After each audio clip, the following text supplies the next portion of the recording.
Third Shift presents The Imposter's Guide to Gaming, your quick fix for gaming news. Now, here are your hosts, Eric and Matt. What's up, everybody? Welcome back to IG2G. This is episode 62. I, of course, am your host, Matt, the greatest man who's ever lived. With me, as always, it's Eric Lightbringer. Hey-o. He's here to bring the light. There he is. And I'm here to tell you that in the releases this week, for the sixth show in a row, I have 3 games I'm totally interested in and totally excited about. Why are all the games dumping here in August and September and also July and June too? There's too many damn games, Eric. Why are all the do good it. games just dropping? Why are these good games here? Why? And I keep hearing this all over the interwebs that this is a slow year, that this is kind of a crummy year, and I'm like, what? What are you talking about? I have like 6 games right now that I want to play desperately, sitting here looking at me, and you're telling me this is a crummy year? Yeah, I saw some tweet the other day that was like, "Oh man, finally in September we got a good game. It's been nothing all year." Well, my wallet begs to differ. You know what? That should be the topic, but it's not the topic for today. We got a different one. We're gonna go into the releases, more good games, and then talk about another good game. We'll catch you in a second. Number 5. First up on the releases this week, we got River City Girls, developed by WayForward, who are the Shantae guys, published by Arc System Works. This dropped on the 5th of September for PC, PS4, Xbox One, and Switch. What is River City Girls? Hey, remember River City Ransom? It's that, but now you play as the girls. If you know River City Ransom, that's the old NES beat 'em up. You go around, you beat up rival gangs and people in the street. You get money, you use it to upgrade yourself. That's this. It's River City Girls. Now you play as the girlfriends of Kunio and Ricky, and they get kidnapped, and you got to go save them. So I mean, it's basically that loving homage to the 2D beat 'em up, especially the River City Ransom games, because like I said, you could also, if you want a more modern reference, think of the Scott Pilgrim versus the World from the 360. If you played that is an homage to River City Ransom. This is that same kind of game. You play as the 2 girls. You can pick either one, and then you have drop-in, drop-out couch co-op only for right now, even on like the PS4, which I'm kind of surprised by. They don't have online co-op. Hopefully that gets patched in at some point. But this looks like a really fun 2D scrolling beat 'em up. It's got those RPG elements just like River City Ransom did, just like the Scott Pilgrim game did, where you beat up enemies, you collect money from them, you go into town, you buy new moves for yourself to extend your combos, you buy health upgrades, you buy items to use, and you go around brawling, just beating people up. You're grabbing weapons up off the street, beating people up as you progress the story, trying to figure out what happened to Kunio and Ricky, where they're at. You go through all these different stages. You go through boss battles. You go through all these stages, but they're not really stages because when you get to the end of a stage, you kind of move on like further down the street or down to a different environment. But you can always go back. Like there's a big interconnected map. When you see the map screen, you'll think something like Metroidvania, which is pretty cool. So I mean, it's good that they put them all together in this, like, I wouldn't say open world, but like this open world kind of feel. Because even the Scott Pilgrim game, you loaded into whichever stage you wanted, and you could play through the different, levels of the stage, but you were confined to the stage instead of going back and forth throughout town. Whatever, I'm rambling on too long. It's a cool beat 'em up. If you like beating people up, if you like those, the Double Dragons, the River City Ransoms, the Scott Pilgrim game, you're gonna like this. You like Streets of Rage, Final Fight, stuff like that. You're gonna like this game. It's got kind of a unique look. Like it's got a pixely art look to it. It's not, I wouldn't say it's 8-bit. It doesn't look quite as smooth as some of the 16-bit stuff, but then the animations are all really smooth because obviously it's modern day. Everything looks like way cooler than it ever could back in those days, but it still has, like, you can see the pixels. So it's really interesting. Check out a trailer, check out some screenshots to know what I'm talking about with that. But then the other really cool thing about the presentation is that in the cutscenes, or if you're in a shop, or if you're in the menus, it's got a really, really slick HD anime-inspired 2D art look to it. And for like, I think, and maybe it's just the flashbacks, but I've seen a lot of flashback sequences that are drawn like a black and white Japanese manga. And that's really cool. So there's 2 different aspects of the look of the game. Like, I love that HD art style. And like during conversations, it's the same type of thing. Because it'll pop up a portrait of your character and then the fully voiced dialogue, which I haven't gotten to, it's all fully voiced. So that's cool too. But it'll be that kind of like pop up the HD anime picture when the people are talking, go back to the pixel art for the actual brawling and action and movement and traversal. So if you're fiending for those days of the old beat 'em ups, or if you just want, a throwback to those good old days, get yourself River City Girls. It's probably going to be the best and smoothest version of that, and obviously the most modern of it that you can get. There's not a whole lot of like really polished 2D brawlers in that old vein anymore. So this is it's a steal, it's a snag. Get it. It's River City Girls. You know you want to beat up a bunch of school goons as a couple cool girls. You know you want to, so just do it. River City Girls, get it. Number 4. First up, for my releases, we've got Monster Hunter World Iceborne, the new DLC for Monster Hunter World.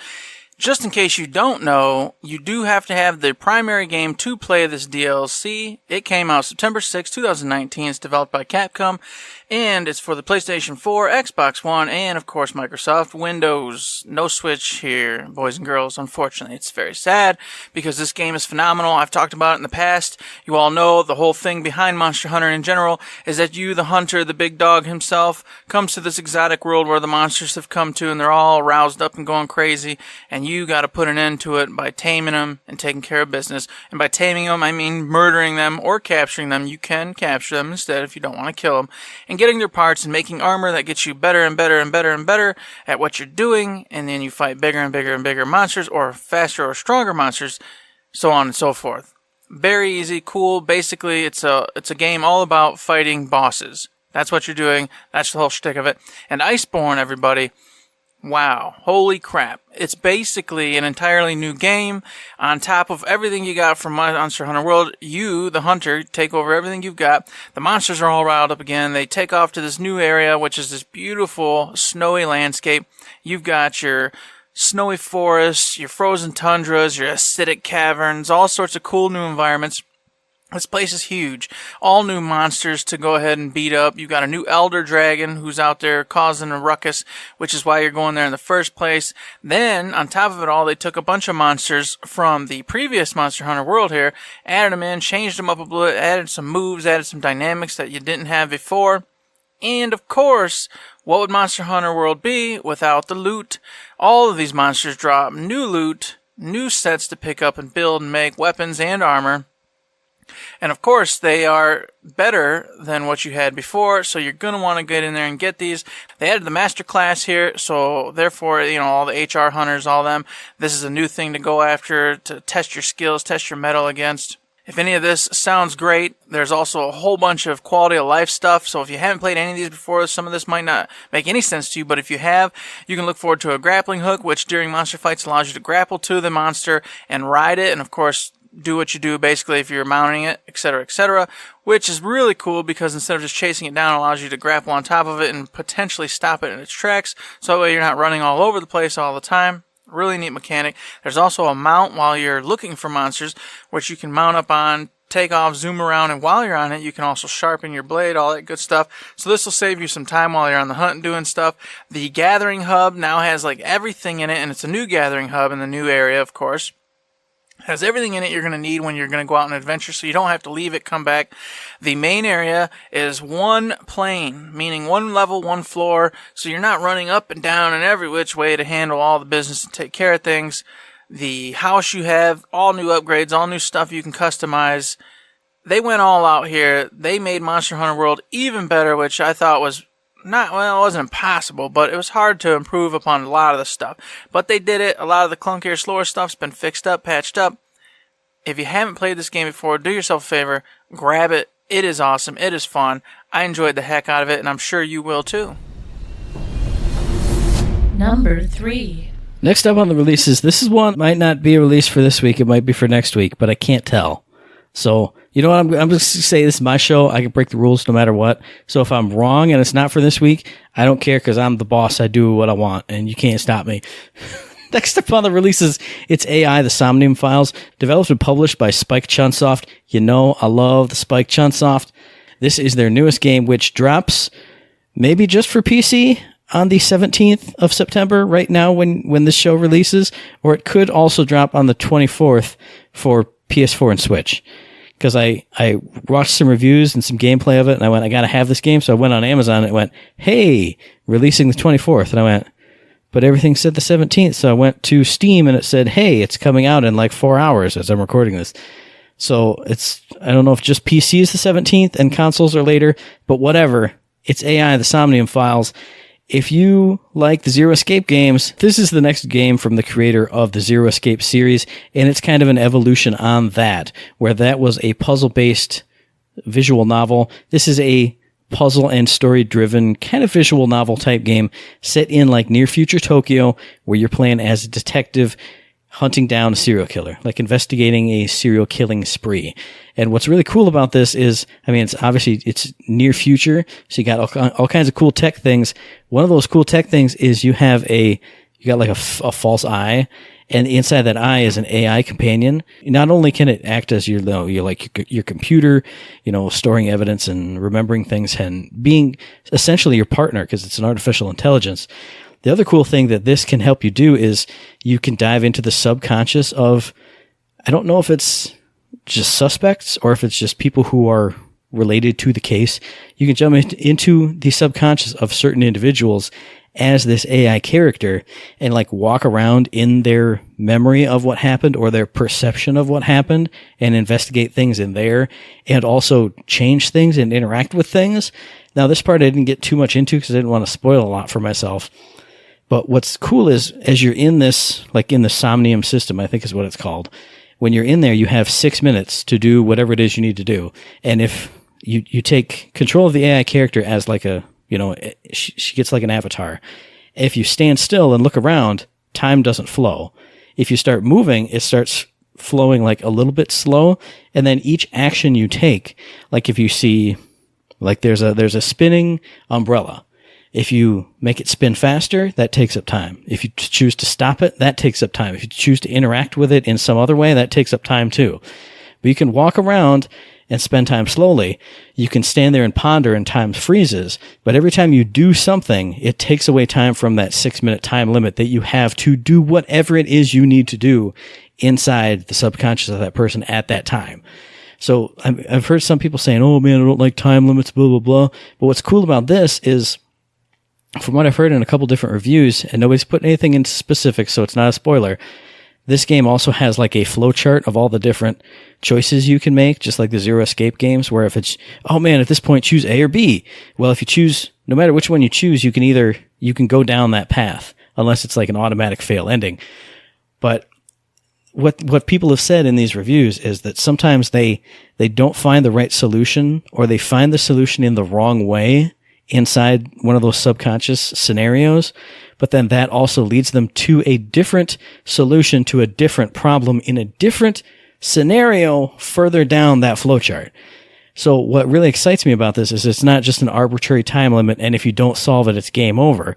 Maybe you do solve the wrong thing in the wrong way, or the right thing in the wrong way, and then that affects how things go later on. Because just like any good visual novel, any good story-driven game, you're also interacting with all your cohorts. They are NPCs, but the other characters in the story. So you're getting to know them better. You're getting to evolve your relationship with them, and just seeing how those two play together. Maybe you start blowing the subconscious scenarios, and so now you can't work with your boss as well because she thinks less of you. Or maybe you start acing them so you unlock new conversation trees with the boss, or whatever it is. It sounds really cool. I mean, it's obviously Zero Escape is right up my alley. So anything that this guy does ever again, I'm going to be interested in. But just the whole premise of the game, the whole style of it, the presentation's really good too. It looks like if you've been following the Zero Escape games, they went from just 2D anime style to sort of polygonal to somewhat realistic, but also horrifyingly creepy in Zero Time Dilemma. This looks like the next evolution of that, where you have like anime 3D models, but they look really sharp and cool. Like think of something like the latest Fire Emblem game, like that kind of look. So the presentation is really good. It looks really anime styled. It looks really gorgeous. I've heard the music's kind of so-so, but I mean, Everybody looks good. It just looks, you got to look at it. You got to look at it in motion because the facial expressions and like the look on the faces of these anime styled characters, it just looks right to me. It looks really good. So if you're interested in that kind of style and puzzly, visually novel type of games, definitely check out the look of this one and go, man, either Matt's totally awesome and totally right, or Matt totally sucks. I don't know. Just looking at it in motion made me go, wow. And then hearing all the cool stuff about it too also made me go double wow. I have it pre-ordered. It's coming whenever the game releases, whether it's next week or this week.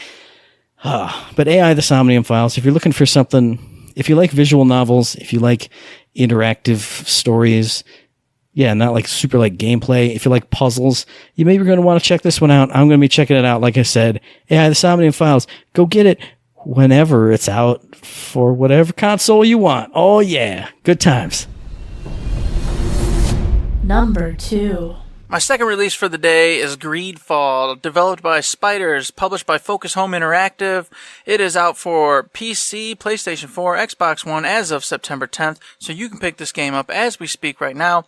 Have you been missing those Western RPGs? Nothing's been tickling your fancy. BioWare lately has kind of not been putting out anything solid. Well, here's an opportunity for you. Greedfall is a Western RPG. Think Witcher 3, think old BioWare games, the Mass Effects and the Dragon Ages, that kind of thing. It's a 17th century medieval type thing. They find an island. You, a neutral human being, go to this island. All the different factions are there trying to colonize it, take care of it, start harvesting it. So, of course, what happens? The indigenous people and all these different factions from the different nations all go to war, start fighting each other. You, the neutral person, can pick your sides. You go where you go. Do what you want to do. You pick up quests in the different towns, which you can complete or not complete. A lot of it's random. They've got fetch quests. They've got cool story interactions, quests similar to, like I said, Witcher 3. You can go magic, you can go sword fighting skills, you can go stealth. When you're interacting with people, first off, there are tons of different options to do so. You can be crass, you can be clever, you can not encounter them all and try to sneak in through windows, you can go pick up cloaking devices, you can try to get different clothes on and distract people. Basically, in this game, it allows you to kind of play however you want. So if you want, and then of course, with the abilities, mind you, you can go endurance, you can go physique, all the different basic stats that allow you to do all the different things, be it warrior, magician, thief, spy, whatever it is. And you're going to want to make sure you're paying close attention to all that because it has a direct effect on the game and what you're able and not able to do. The graphics are pretty good. The music is great. All this good stuff. Hearing nothing but great reviews all over the board about it. However, everyone keeps mentioning one thing, which I want to make sure I tell you here, is that this game is more of a AA game, not a AAA game. It has nowhere near the amount of people and money involved as your AAA stuff that CD Projekt Red or BioWare would put out. But with that being said, I still think it looks fantastic, and it definitely looks like it's going to scratch that itch if you're looking for a really cool Western RPG with all your typical fantasy RPG mechanics. Take a peek, see if it's anything that interests you. Greedfall, folks. Yes. Number 1. So last but certainly not least in the releases, this is the least that anything could ever be. It doesn't make sense, but I keep saying it because it sort of makes sense if you think about it.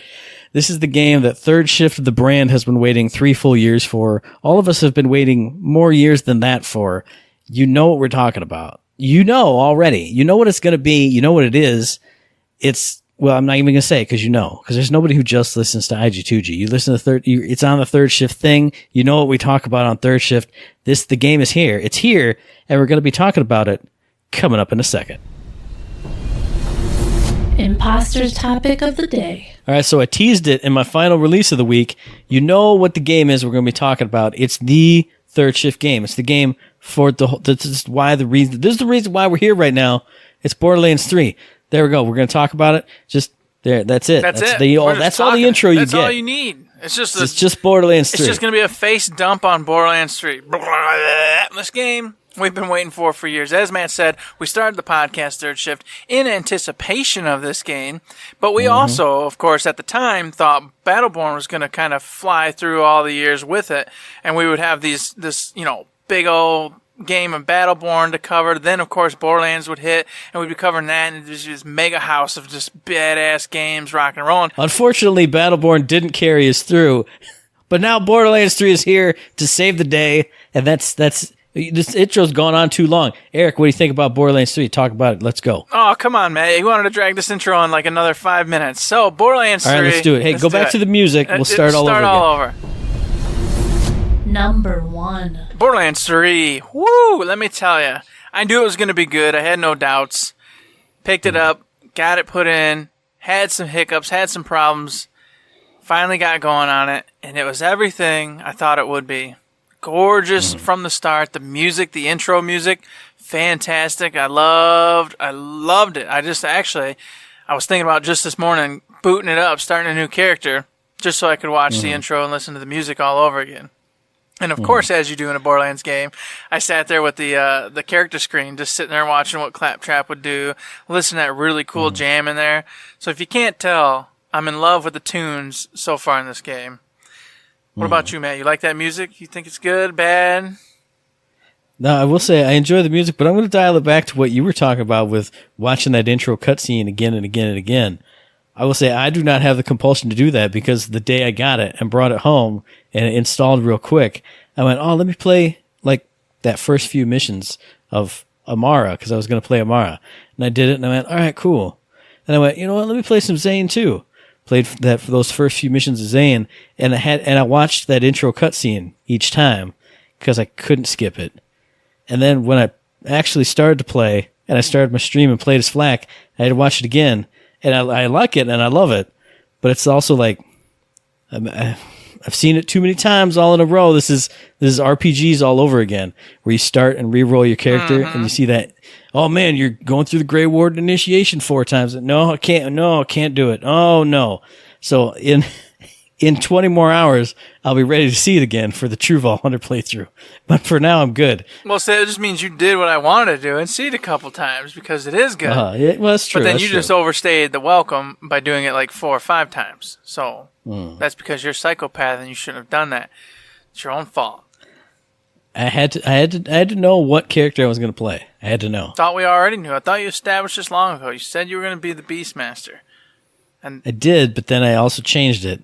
And then I had to know which one to be after that. And then I had to know that my decision to just play the Beastmaster was right anyway. Gotcha. Fantastic. So staying on that subject then, I want to know, before I get into, of course, my favorite character so far, and my only character I've played, what do you think of the characters, and why are you sticking with Flak so far? How is Flak treating you?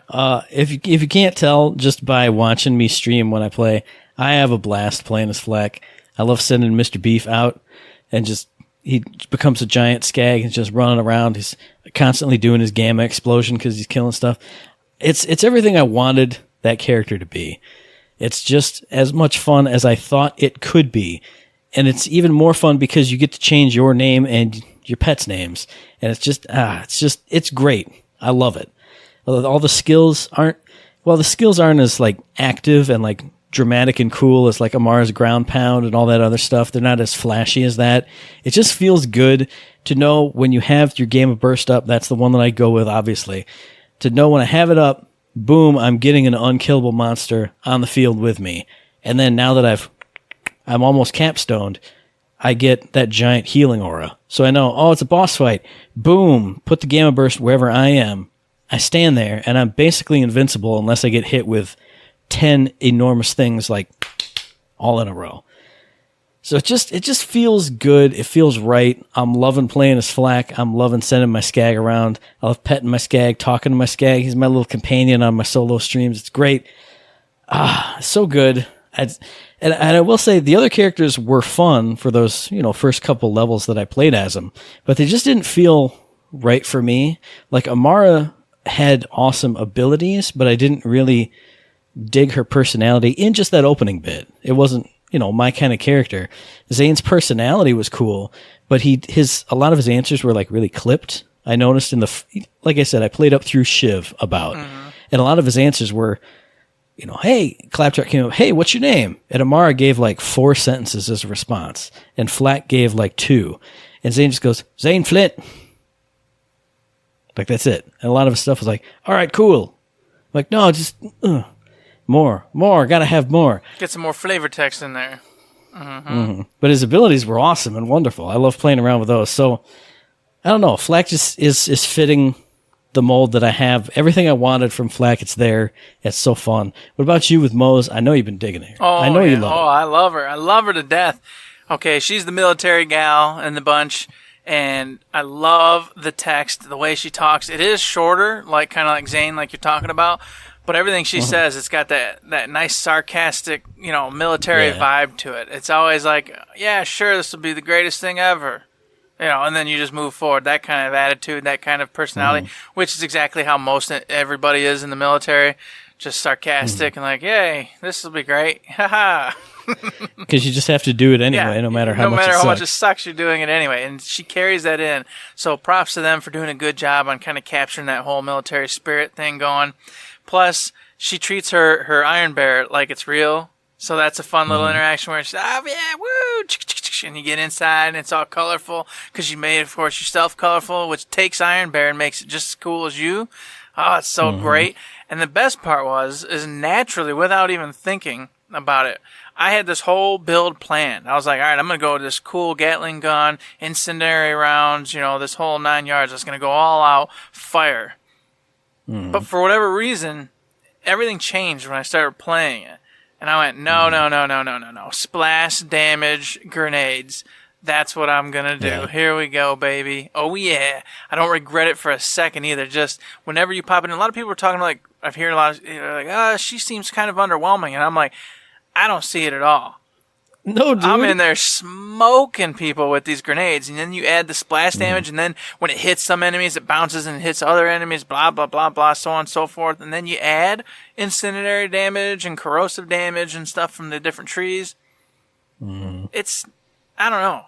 To me, it's a no-brainer. This is easy peasy. You add some shields to her, and I'm smoking people. And she's always up. You get the cooldown, so everybody you kill, and decreases the cooldown. So on and so forth, and I'm in Iron Bear like 60% of the time I'm playing. Yeah. Called winning. That's called winning, folks. I don't understand how you could think for even a second that she's underpowered. But who knows? Maybe I'm crazy. Maybe in the end game all that changes. But for now, I know I can smoke through bosses, no problem. I don't have any issues. I rarely die because of get out of jail free cards, Iron Bear. Anytime I'm having any stress or anything's going south, click, I get an Iron Bear, all my armor's up, all my health's back up. Obviously, now I'm in an indestructible mech for the most part, wreaking havoc on everything. I love her. I love it. I love the flavor text, everything going on with her. I love how she looks, how she acts, her interactions with everybody so far, just fantastic. So I definitely made the right choice. Like you, though, I was looking at Zane and Amara as a secondary. So I'm going to probably do like you did and play like, through the first few missions, kind of see how they feel. And then at that point, I'll make my decision for later when we actually do a second character as to which one it'll be. So, yeah, I definitely can back you up on the, like I said, I get a super skag with my ability, whenever that's up. So anytime I'm in a boss fight, boop, there it is. I think the only issue I've had is when I get like flying enemies, because it's just the skag on the ground. And you can shoot a little projectile, but he can't like tank them, because they'll just come at me because I'm shooting them actively and he can't really do it. But now that I've got that rift, even when I was fighting I'm not going to spoil it, the large enemy I was fighting this morning, the big boss, it was one of those situations where he was always on me, but I put that rift down, and for those however many 15 seconds that it's up, I'm invincible, just got nothing to worry about. Feels good. Feels good to get to that point where you're building your character and you're getting it almost as good as you wanted it, as you dreamed that it could be when we're first building those little skill trees and going, this is going to be awesome because it's going to work with this and this and this. Now I'm especially to the point, because I'm like level 20 something, 25, 26, 27. I'm almost to that capstone, and I'm like, well, now I'm going to start going over here and doubly mixing it up. Oh, it feels so good. I love it. Oh yeah. I will say for mine, the railgun is what I went with my secondary. And I don't have any regrets because that railgun smokes baddies. Just absolutely smokes baddies. However, I find myself sometimes in a tight spot, and it happened with a specific boss fight where the boss does a lot of jumping and moving, etc., etc. When you can't get him with the grenade launcher, that's basically impossible. And then when you're trying to use the railgun, it's precision. So they've got to be real still, and they got to be where they're supposed to be for an amount of time. So if they move or bounce or jump, you just wasted your rail shot, and then it's got to recharge. So that is where I'm getting a little bit of trouble at. So I just got to compensate by doing the railgun a ton, killing all the enemies that are easily killable with Iron Bear, and then whilst in my normal form, take care of those pesky, flying, maneuvering, crazy baddies who don't present an easier target. That was the same boss fight. I assume I know what you're talking about. We're not going to talk spoilers, and Danny's also not going to hear spoilers. But I'm assuming it's the same one with the jumping and the all over the place. It was the same thing for me because my little skag went what, and it was just me shooting. So, but it was a good thing that boss was not hard. No, exactly. Just a little time consuming. That's all. Which is good because the ones that are just standing right there, doing some mechanics or shooting stuff, are big. You have big giant health pools or big bullet sponges. But I find that the ones with unique movement patterns or, like we said, unique mechanics that make them really hard to hit are generally pretty weak. It's just you narrowing down where to hit them. So I think they did a good balance of that, where it's not like, oh, he's also a giant health sponge and you could never hit him. Then it's like, oh, this boss is pretty weak, but it's everywhere. So it's a fun skill versus just like resource management challenge. I like it. Well, and while on the topic of bosses, etc., what do you think so far about like the enemy types and the different, is there enough variety to it, do you think, so far? Or? I feel like so far it is to me, especially once you get, like we've talked about during our play session together, once you get two different types of enemies coming together, like shielded enemies and, all no shields enemies, or robot enemies and, again, the no shield enemies, so switching up your weapon types. I feel like, regardless of what the individual enemies do, having the two different types makes it engaging to think about. Like, I need this corrosive gun for those, but oops, there's a flesh enemy in my face, swap. So I feel like they do a good job of that, where it's not just this whole planet and this whole area is all just one type of enemy. I feel like they're doing a good job switching it up so far. What about you? I think the smartest thing they did was add in the story elements that have different baddies helping one another out, basically throughout everywhere. So there's never a time where, like you said, it's just one enemy type and that's all you're going to face. There's always a little something extra. In the beginning, it's kind of simple, but where I'm getting to now, it's really cool to see that some enemy types will have the armor and an energy shield on them. Some enemy types are just energy based, period. Some enemy types have the flesh with a shield, etc. So like you said, you want to make sure you've got a couple options to shoot to, and then, of course, and then keep, generally I like to keep like one just basic Torg type weapon, so that way I can just hit anything no matter what, at least for some damage, and then I have two other options which diversify and keep me from getting my rear end handed to me because I don't have the right weaponry. So yes, I've been enjoying the baddies. Also, just the way they maneuver and talk and how they act, I think is really cool. I love how they're taking cover and doing stuff now instead of just all running at you like psychopaths always, period, no matter what. It's nice to see him actually act smart and do smart things once in a while. Yeah, I definitely agree with that. It makes it for a way more engaging fight than just, you're just running backwards, just shooting your gun. Plus, like you said, how much they talk. When you kill them, they have death lines. When they're attacking you, they have death line, or they have, certain lines. When they first see your character, they yell out something relating to your character.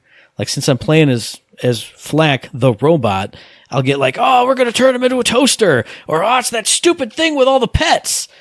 It feels so right instead of just or Vault Hunter, blah. It's you. They're talking to you, and it feels like you're playing a character because your character even responds to them or responds to the situation a lot of times. If you're blowing people up, you comment on that. It feels so good. Like they've made the world like an actual world that feels right now. Yeah, I agree. I love Moses Lines with the enemies, like as I talked about earlier, and then it just makes you, like you said, it basically just reiterate. It does. It just feels good. It feels like you are in the world, actually having a place instead of just a stupid non-player who's pretending to be your character. So I enjoy that a whole bunch. And then on top of it all, the areas you're in are super diversified, super gorgeous, a lot of fun. And with the map they did, gosh bless, it made this one way easier. In the previous Borderlands, it was just like a flat map. It was really hard to see what levels and everything was. It was just annoying as hell. This time around, though, I popped my map up, and I'm like, okay, go over here, do this, do that. And I feel like they space things out more. It's kind of like stretch stuff out. So you can actually look and see and get a better gauge of where to go. So instead of going to my map every second because I think I might have passed it, I'm like, all right, no. There's a landmark. Here's a landmark. I can traverse over here, get up over here, do this, do that. And all the while, it looks great. It feels great. God, they did a wonderful job with the biomes and the different environments. Yeah, definitely agree with that. And I think another thing that really stood out to me was there's certain areas that are, settled planets that have road systems and, pathways that humans have built. And it feels right now. I feel like on Pandora, a lot of times it was just, here's the big, open, like, oval-shaped map. And then it's just like, well, the town's over at that end, and this thing's over here. Versus on this one now, it feels like you go in here, you see a bridge that somebody made, you follow a natural, like, roadway down, around. If there's a path that looks worn, generally there's something down the end of that path, like whether it's a bandit hut or something. Like, it feels more right instead of just things are just kind of everywhere. It feels like somebody came in and built a space, or roadways made people go this way. It's hard to explain, but it feels more like constructed than just blah, stuff is here. You know what I'm saying?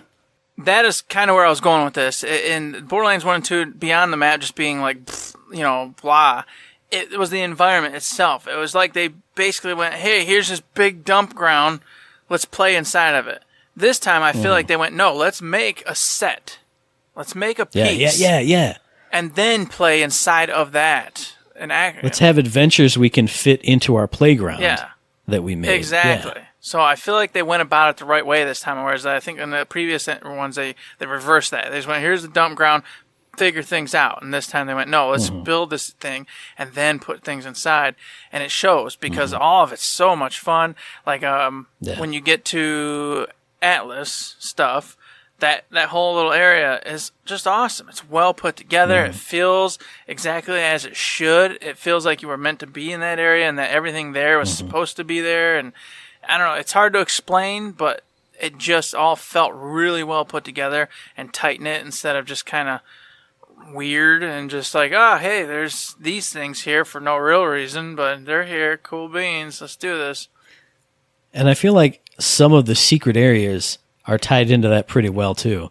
Like if you're at an Atlas place and there's rooms over on this side of the building or the walkway you're on, you look at the other side. Well, of course there are rooms there because you don't just make, you mirror everything. Yeah. That's how office buildings and buildings symmetrical. Are. Yeah. So you go over there. It's like, well, I can see through this window. There's something over there. So how do I get over there?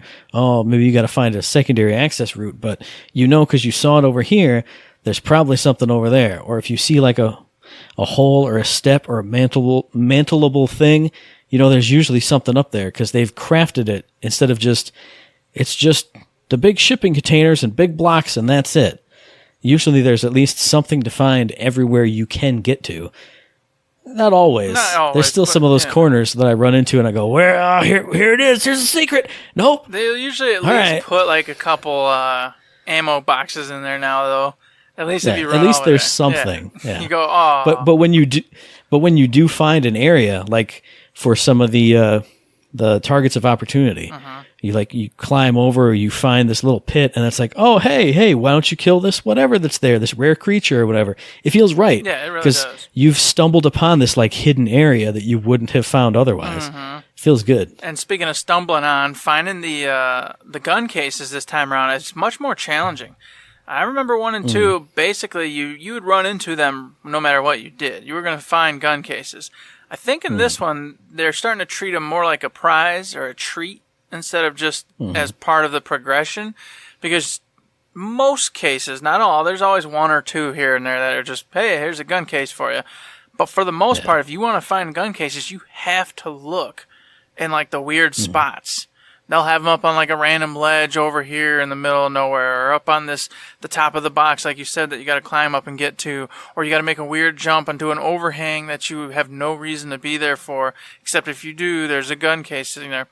And I don't know how to feel about it. I feel great when I find one, and it's rewarding. It's awesome. But I also am like, well, now I'm like, oh, maybe I should just literally hop in every space and every spot forever before I go anywhere.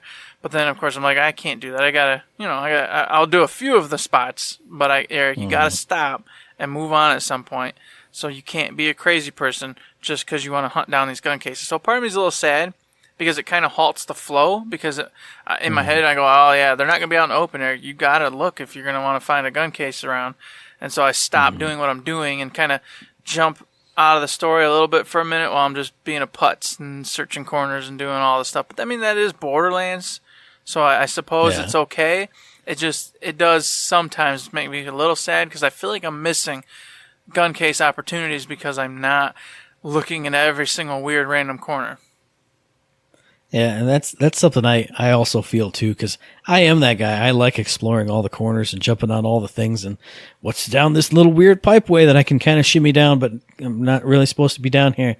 I mean, I love it when I find them, but I feel like sometimes the secret areas, I'm going to use quote fingers here, the secret areas that I can find are the ones where nothing is. And then I go, oh, and as I'm running back, I go, oh, look, here's where the gun case is in the really easy secret area.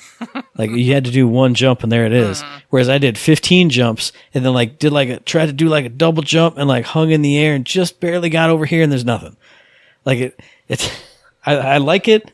And I mean, I would rather have gun cases be secret and be encouraged to explore, because even if I don't find anything, it was at least fun to do for the most part, than just have it be just, hey, it's on the way, here's a gun case.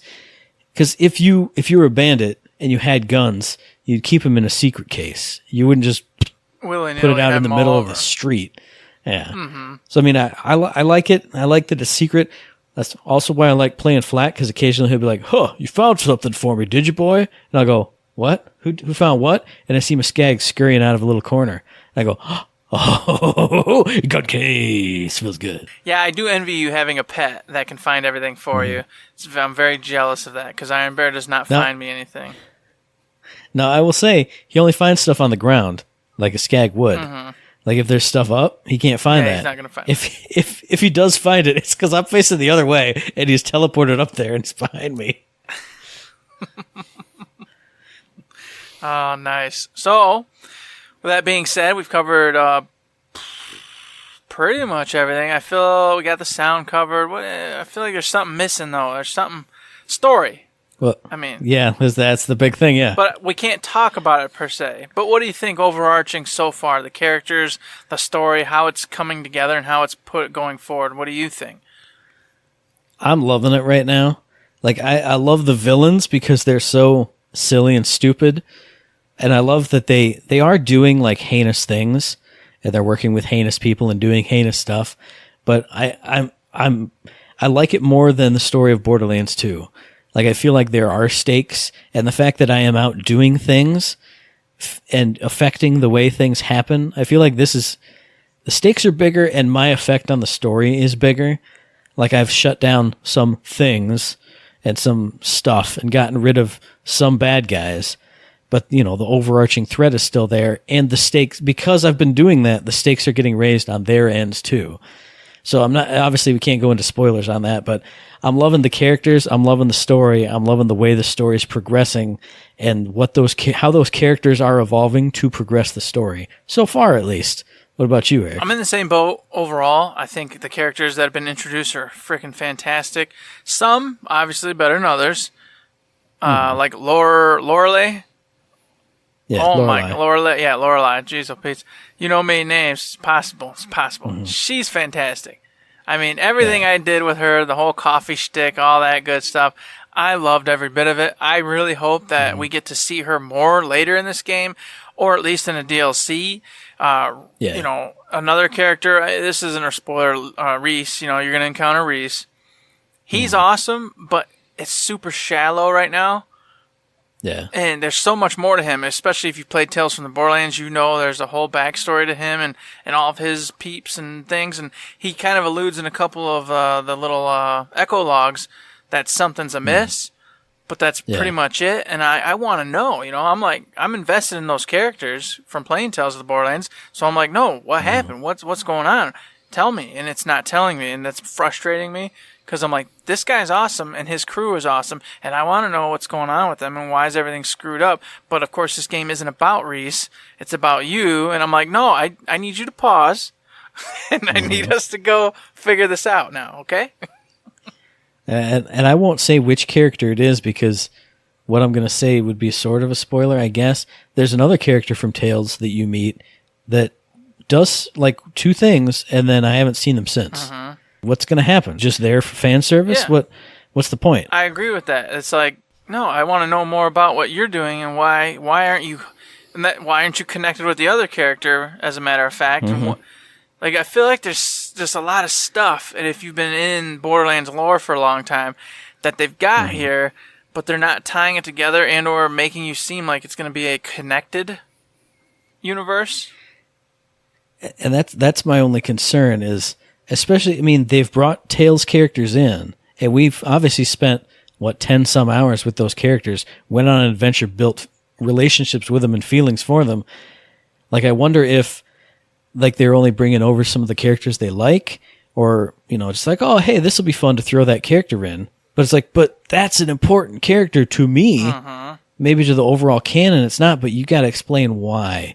That's the only concern I have with the story at this point is, if they're going to start putting Tales characters in there, I hope they stay fleshed out and have big roles and are like the big personalities we know them to be. Like that'd be my only concern. Like it's not a negative either way. No. I mean, they can do whatever they want, and as long as the game's fun and the story's good, it doesn't really. I don't really care. It doesn't matter. Well, and drawing, but it just would. And drawing it back, it would just feel funny.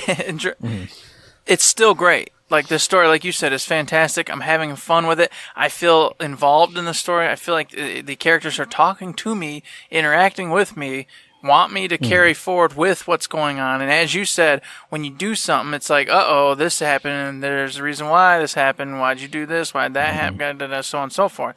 Whereas the other ones, like you said, it didn't feel like you were in it to win it with everybody else. You're just kind of an outside figure doing whatever. This one definitely has you involved. Or it felt like Grand Theft Auto. Hey, player character, go run and do the thing. All right, we did it. Yeah. You did it. You did it. Ching! And then the world goes right back to the way it was, and you're just like, well, I don't know. What the hell? So, with that being said, I loved the story so far, and then, in particular, the way you end up with, like, a character assisting you pretty much everywhere you go for whatever reason, that's awesome. That just takes the immersion and ratchets it right up when you've got Maya or Zero, etc. in there with you, killing baddies, taking names, reviving you if you're down. That just further just goes, hey, yeah, I'm here. I'm a character having fun, helping you out, trying to save the world here. It's good stuff. I definitely agree. Having them there and having them interact with you makes it feel real. It makes me feel like I'm there. When I go down and I go, oh crap, there's no ads anywhere for me to kill to get a second wind. But I see Maya turn away from shooting whatever it was she was shooting a boss or an enemy, and come running to me just like you or Danny or Sean or anyone else would. It feels real and it feels right. It feels like somebody's there with me. They did such, I mean, you know, the AI doesn't do like a ton. It won't kill the boss for you. No. But it feels, they did such a good job making it feel like you have a companion. It feels good. It's great. I love it. It really does feel great. I just hope that they tie it together with some echo logs or something. Some of the characters that aren't playing like the frontline roles, to see what happened, why they got to be where they were. Unless they do it in DLCs down the road, which is fine by me. No matter what they do, I just hope they really get to it, because this story is awesome. This game is awesome. And I think that little piece would kind of just be the the little cherry on top. If they could just tie it all in and get you to feel and understand where everybody was and why and how they got to be where they're at. Because there are definitely questions if you've been following the series. But, oh man, just the mission I did the other day and you did this morning when you're driving and and there's a character with you and then the things, it's just, man, I was just bopping last night, just smiling and just playing. And even with people trying to make me mad, I was like, get out of my ear, boy. What-ow! Sing. That, and then just after that, when you're getting stuff via the intercoms, when bad characters are talking to you, oh man, it's the comedy's so good. The good moments are so good, like that moment you're talking about with the bopping and the shucking and the jiving when somebody's with you. It reminded me of playing Saints Row 4. Because there's a moment in that game where it's like, hey, let's see what this thing can do. Turn on the radio, and it's bam, some awesome song, and you're going cruising doing this ridiculous thing. And it's like, that's Saints Row right there. And it made me feel at home. I just got chills right now thinking about it, thinking about either version of it. It felt so good. I was just like, this is it. This is the stuff I love. Oh man. There you go, folks. That's a ringing endorsement.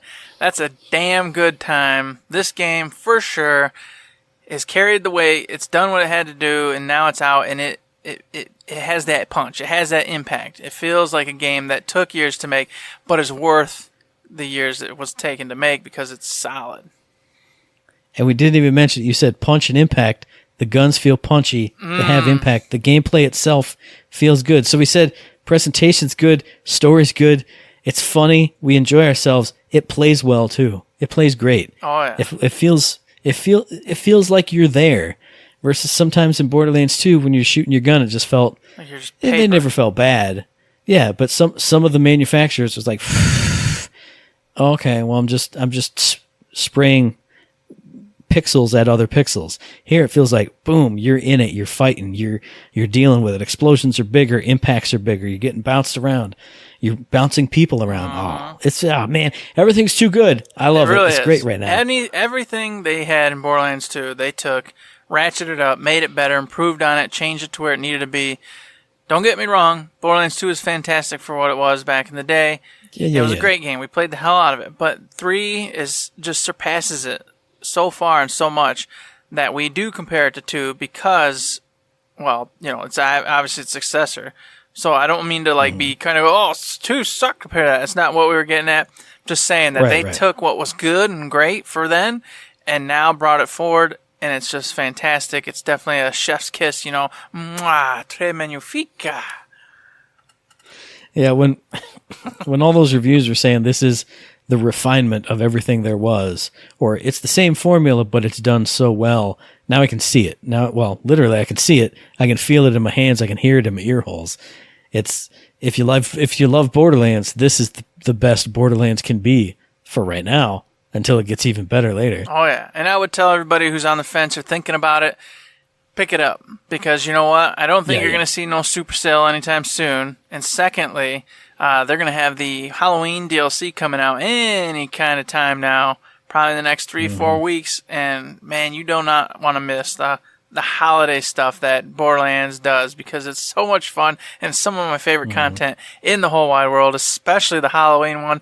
And it's just like a big old hug to me that we actually get a Halloween DLC this close to launch in the game. Oh, it's beautiful, everybody. It's beautiful. It's great. We could probably go on for like another hour and a half, but I'm going to call it. We're done. Borderlands 3 gets the stamp. This gets the IG2G stamp of approval. It gets the you should buy this game rubber stamp, and the it's time to wrap it up rubber stamp. Imposters wrap up. So what do you guys think about Borderlands 3, about any of the games we talked about in the releases? I was super psyched for 2 of my releases, and the third one was Borderlands 3, but that's fine. I'm sure Eric talked about great stuff too. Let us know what you thought about those, and if you got any questions, comments, concerns, any kind of feedback, any games we missed. I know there were at least a couple I wanted to talk about. I totally missed them because of the cool stuff happening here. But let us know all that stuff via email at info@thirdshift.me, tweet at us at thirdshiftme, or find us on Facebook under Third Shift. Can indeed find us over on that Facebook. You can also find us over on Patreon. Yes, boys and girls. We treat it just like a tip jar. If you like what we're doing, like how you're hearing it, like what's going on in general, consider heading over there, throwing us $1, $2, $3, $5, or maybe that coveted $1 million, in which case we will open up a Food Lion. We will have an aisle dedicated to babies in jars and an aisle dedicated to cold cocks, TM, trademarked, all that good stuff. And then on top of it, you will also have a mascot lion prancing and dancing around to your heart's content, all while being recorded on live cameras as we work away our little lives for you, Big Brother style.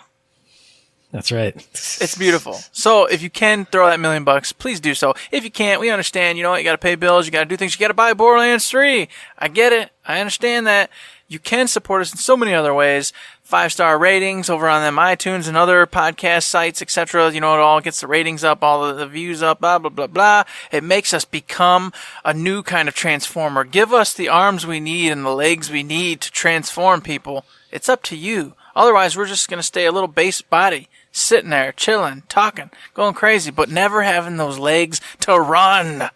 So consider doing all that. Maybe some mailbag questions. That's right. I'm jumping in. Make us Devastator. I'm not going to be the stupid dump truck one. No. Eric's not going to be the dumb drill thing. Make us Devastator. We'll put Danny will be the scoop, the backhoe, and then you guys with the 5-star ratings can give us the. I don't remember the other ones. There was a bulldozer. Give us the bulldozer and the. I don't know. Give us the other piece. Yeah, give us the whoever it was. Scrapper or shrapnel or Biff Baff. Put him on our leg. We can be Devastator again. It'll be good. You're going to love it if we ever become Devastator. I promise you. So with that, you can support us all sorts of ways. We truly do appreciate it. All your feedback, all the things you all do for us, have done for us. We appreciate so much. Keeps us motivated and keeps us rocking and rolling. And we appreciate it so very much, everybody. Absolutely, we do. And of course, this podcast drops every 2 weeks on Tuesday, so we'll be back in your ear holes on the 1st of October for our very next episode. You can find that episode on iTunes, on Stitcher, on Podbean, on Spotify, and on YouTube. And as I always say, if you like what we're doing, you'd like to help us out, please give us a like, rating, review, a comment, a subscription, any kind of good thing on any one of those good services, because it does help us out, and we really do appreciate it. Indeed we do. We appreciate those 5-star ratings. And I told you guys and gals and all the folks that if we start seeing something more than 5 stars, there might be a story. There might be a story, everybody. So, hey, just saying, the ball's in your court. Show me what you got. Hey, you know what I got? It's a little something called Don't Forget to Save.